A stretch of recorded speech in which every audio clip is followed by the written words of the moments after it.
Halo semua, balik lagi di channel Teraokun.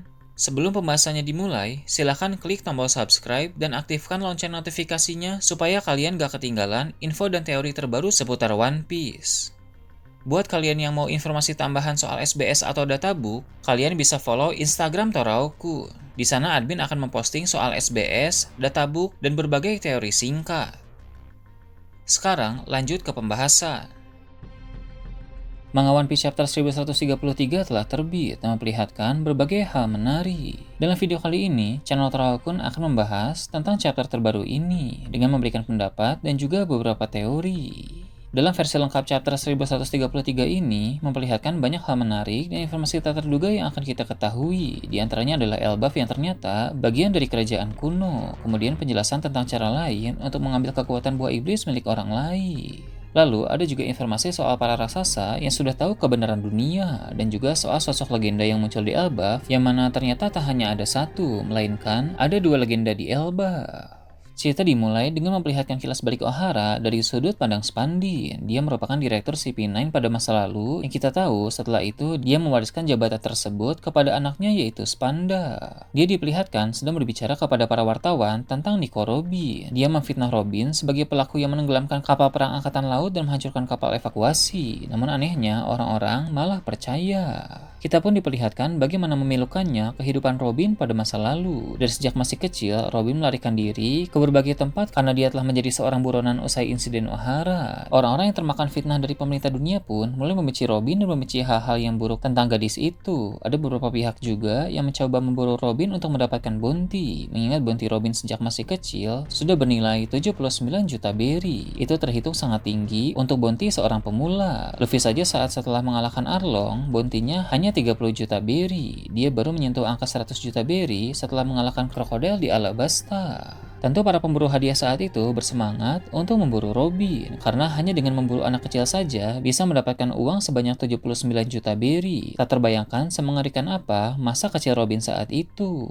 Karena Robin yang selalu lolos dari kejaran, dia pun disebut sebagai jelmaan iblis laut dan memiliki kekuatan sihir. Meski Robin masih anak-anak, tidak ada satupun orang yang kasihan kepadanya, karena rumor julukan anak iblis itu semakin memperburuk nama Robin. Pada masa ini, tepatnya di Perang Wano kemarin, ketika melawan Black Maria, Robin benar-benar menggunakan julukannya sebagai anak iblis untuk menjadi salah satu jurus terkuatnya yaitu Demonio Fleur. Jurus tersebut mampu mengalahkan Black Maria dengan sangat mudah. Kedepannya nanti, teknik Demonio Fleur milik Robin ini akan semakin kuat, apalagi di Pulau Elbaf ini, musuh-musuhnya berukuran raksasa, sehingga teknik yang menyerupai iblis raksasa Robin ini bisa semakin dimaksimalkan dalam pertarungan. Saat masih kecil, meski Robin selalu lolos dari berbagai kejaran, tapi tentu ada masa di mana dia merasa putus asa. Dia ingin mengakhiri hidupnya dengan menjatuhkan diri dari tebing, tapi aksinya terhenti karena dia mengingat kembali kata-kata Profesor Clover dan ibunya. Clover pernah bilang kepada Robin untuk terus bertahan hidup. Ibunya juga mengatakan hal yang sama, dan kata-kata itulah yang membangkitkan semangat Robin untuk terus bertahan hidup dan bertahan dari semua masalah yang ada. Selain mengingat kedua orang itu, Robin pun mengingat Sal dan berlari sambil tertawa seperti Sal. Setelah flashback Robin berakhir, cerita pun kembali ke masa sekarang ini. Diperlihatkan kapal milik bajak laut Jane Warrior yang merupakan rombongan kelompok Robin telah berlabuh di dermaga desa. Sementara itu, kelompok rombongan Luffy juga sudah tiba di sana menaiki perahu dayung terbang. Luffy dan Usopp pun terpukau dengan apa yang mereka lihat di sana. Para raksasa pun menjelaskan bahwa perahu dayung yang mereka naiki ini sebenarnya adalah kapal kabut. Kapal tersebut memanfaatkan daya apung dari Pulau Awan sehingga bisa bergerak maju. Rupanya, teknologi di Elbaf pun sangat maju. Meski kita lihat bangunan-bangunan di sana terbuat dari kayu dan kurang mewah, namun rupanya teknologi di sana tidak kalah dari Pulau Egghead. Kemudian Lilith menjelaskan situasi yang ada di sana dari sudut pandang ilmuwan. Menurutnya, iklim dan atmosfer di Pulau Elbaf sangat sempurna. Dengan adanya awan pulau, awan laut, bubble, pelangi, dan kapal melayang, dia yakin bahwa semua teknologi bisa hidup berdampingan di Pulau Elbaf. Pulau Egghead, tempat laboratorium Vegapunk sebelumnya, banyak mengalami modifikasi agar bisa menjadi secanggih itu. Sedangkan Pulau Elbaf ini bisa menjadi sangat canggih dengan cara yang alami, sehingga potensi Elbaf untuk dibangun ke depannya menjadi sangat tinggi. Ini menguatkan spekulasi bahwa Elbaf merupakan bagian dari kerajaan kuno. Kerajaan kuno pada masa lalu disebut sebagai kerajaan dengan teknologi yang sangat maju. Bahkan Vegapunk bilang bahwa sebagian besar penemuan yang dia buat terinspirasi dari teknologi-teknologi di kerajaan kuno itu. Jika Elbaf benar merupakan bagian dari kerajaan kuno, maka tak salah lagi Pulau Elbaf akan menjadi markas utama Luffy sebagai Joy Boy yang baru, karena Joy Boy terdahulu juga bermarkas utama di kerajaan kuno. Semua orang pun akhirnya berkumpul di bagian tengah desa Elbaf. Perlu diingat bahwa ini hanya bagian tengah salah satu desa di Elbaf saja. Selain desa ini, masih ada puluhan desa lain lagi yang ada di Elbaf di wilayah yang berbeda-beda. Hajrudin bersama dengan para krunya menghadap bajak laut topi jerami. Sebagai kapten divisi ke-6 armada besar Luffy, Hajrudin memperkenalkan diri mereka sebagai bajak laut New Giant Warrior. Para raksasa itu siap untuk membantu Luffy kapan saja si topi jerami itu membutuhkan mereka. Ini sesuai dengan janji mereka saat memulai aliansi dulu. Dari divisi 1 yaitu Cavendish sampai divisi 7 yaitu Orlombus, semua akan saling bantu satu sama lain. Tidak hanya kepada Luffy saja, tapi kepada sesama komandan pun akan saling bantu. Hajrudin juga sangat antusias di sana dan bilang telah mendengar semua yang telah Luffy lakukan sampai bisa menjadi Yonko. Tentu mendengar Luffy telah mengalahkan Kaido, pastilah membuat para komandan divisi Luffy sangat bangga karena telah bernaung di bawah nama Yonko Luffy. Hajrudin juga bilang bahwa nanti dia akan melakukan perkenalan yang lebih resmi, tapi intinya 4 raksasa yang sedang bersamanya itu merupakan para kru dalam kelompok bajak lautnya, yang berarti mereka juga merupakan bawahan Luffy juga. Hajrudin, Stansen, Gear, dan Goldberg terlihat senang di sana, kecuali Rod yang saat ini sedang diikat dengan rantai sebagai hukuman. Sebenarnya Luffy bilang dia tidak membutuhkan bawahan, namun Hajrudin berkata itu tak masalah karena mereka melakukan itu atas keinginan mereka sendiri.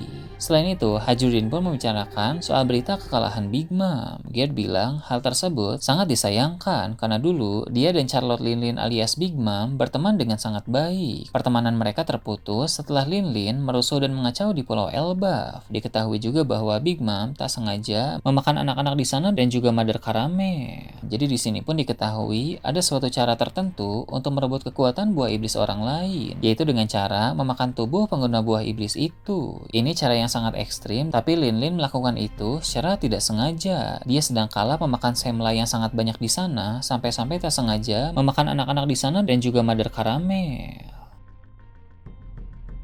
Setelah itu, di Elbaf saat ini, diperlihatkan semua orang sudah siap untuk berpesta, tapi Gear memberitahu Robin bahwa Sal telah menunggu kedatangan Robin. Sal menunggunya di sebuah sekolah dekat desa. Sal bilang bahwa dia ingin mengajak Robin pergi ke perpustakaan Elbaf. Tadinya Robin ingin pergi seorang diri karena dia tidak mau mengganggu yang lain yang sedang ingin berpesta. Namun, para bajak laut topi jerami yang lain ingin menunda pesta tersebut karena mereka ingin menemani Robin yang bertemu dengan Sal. Pada akhirnya, Gear pun membawa mereka semua menaiki kapal kabut dan terbang ke lokasi di mana Sal berada. Dalam perjalanan, Gear menjelaskan bahwa Sal mengajarkan sejarah kepada anak-anak yang ada di Elbaf. Tentu yang diajarkan oleh Sal kepada anak-anak di sana bukan hanya sejarah biasa, tapi juga tentang sejarah kebenaran yang disembunyikan oleh pemerintah dunia. Dengan mengajarkan para raksasa di sana soal kebenaran sejarah dunia, maka para warga Elbaf pun akan semakin mengetahui kebusukan pemerintah dunia. Tak hanya mengajarkan kepada anak-anak saja, Sal pun memberi kuliah tentang berbagai buku kepada para raksasa dewasa. Buku yang dimaksud di sini tentu adalah buku yang dia peroleh dari perpustakaan Ohara. Dengan begitu, semakin banyak raksasa yang mengetahui kebenaran dunia dan memusuhi pemerintah dunia. Jadi sudah fix bahwa Elbaf menjadi salah satu kerajaan yang akan ikut berperang melawan pemerintah dunia. Beberapa saat kemudian, mereka pun tiba di suatu tempat bernama Mata Air Prajurit. Gear bilang di dekat sana ada perpustakaan burung hantu. Tiba-tiba datang seorang gadis raksasa yang berlari ke arah mereka sambil berteriak. Dia bilang bahwa Sal pingsan dan sama sekali tidak bergerak. Semua kru bajak laut topi jerami pun langsung terkejut, sedangkan Robin malah tertawa karena dia tahu bahwa itu hanyalah kejahilan Sal. Saat Robin mendekati Sal yang sedang terbaring, benar saja, Sal pun mencoba untuk mengagetkan Robin lalu tertawa. Robin menanggapi itu dengan bilang bahwa suara tawa Sal masih aneh seperti dulu. Jadi alasan Sal pingsan beberapa chapter lalu bukan karena sakit atau semacamnya, tapi karena memang ingin menjahili Robin. Ada percakapan yang sangat emosional antara Robin dan Sal di sini. Sal bilang Robin sangat mirip dengan Nico Olivia yang merupakan ibunya. Dia juga berkata bahwa Vegapunk telah sukses menyampaikan suara kebenaran dari Ohara kepada seluruh dunia. Sepertinya Sal juga lah yang meminta Vegapunk menyiarkan tentang kebenaran dunia itu. Ada sedikit kilas balik yang menampilkan Sal saat di Ohara dulu. Sang raksasa itu tiba-tiba terbangun di pantai dengan luka bakar, sehingga dia berasumsi bahwa es dari Kuzan meleleh akibat api. Sampai sekarang, bekas luka bakar itu masih membekas di sekujur tubuh Sal secara permanen. Ini sesuai dengan rencana Kuzan yang memang dulu berniat menyelamatkan Sal.